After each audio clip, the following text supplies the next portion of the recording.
نواب محمد اکبر خان بگٹی نے جب پہاڑ کی چوٹی پر دو افراد کے کندھوں کا سہارا لے کر چلنا شروع کیا تو وہ لمحہ فوٹوگرافر بنارس خان کے لیے تصویر بنانے کا بہترین موقع تھا۔ ایک پیر کے مکمل ناکارہ ہونے اور پرانا سالی کے باعث نواب بگٹی کے لیے یہ ممکن نہیں تھا کہ وہ لوہے کی چھڑی اور دو افراد کے سہارے کے بغیر زیادہ دیر تک چل پھر سکتے۔ تین سہاروں کے ساتھ اگر ان کی تصویر میڈیا میں شائع ہوتی تو شاید یہ ان کی صحت کی کمزوری کی عکاسی کرتی۔ اس لیے انہوں نے فوٹوگرافر کو تصویر لینے سے پہلے اپنے پاس بلا کر ایک خاص بات کہی۔ اس موقع پر میں بھی وہاں موجود تھا اور میں نے وہ الفاظ سنے جو انہوں نے فوٹوگرافر کو کہے، او پشتون، میری تصویر اس طرح نہیں لینا جس سے دشمن یہ سمجھے کہ بگٹی کمزور ہو گیا ہے۔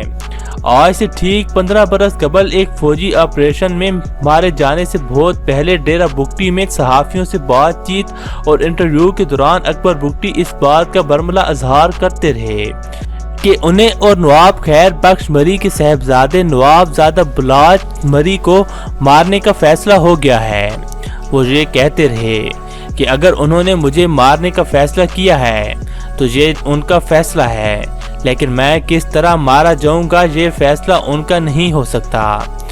بلکہ اس کا انتخاب میں نے کرنا ہے کہ مجھے کس طرح مرنا ہے۔ زندگی کے آخری حصے میں بڑھاپے اور بیماری کی وجہ سے نواب بگٹی کے لیے اپنے گھر میں بھی بہت زیادہ چلنا ممکن نہیں تھا، لیکن اس کے باوجود انہوں نے سن 2005 کے اواخر میں اپنا گھر چھوڑا اور پہاڑوں کا رخ کیا۔ اس وقت ان کی عمر لگ بھگ 78 برس تھی۔ جس پہاڑی علاقے میں وہ پہلے منتقل ہوئے وہ سبی کی تحصیل لہڑی کے علاقے گھوڑیکے کے قریب ڈیرہ بگٹی کا پہاڑی علاقہ تھا۔ چونکہ یہ علاقہ بہت زیادہ محفوظ نہیں تھا اس لیے وہ جگہ تبدیل کرتے رہے اور کچھ عرصے بعد وہ ڈیرہ بگٹی اور کوہلو کے ایک دشوار گزار علاقے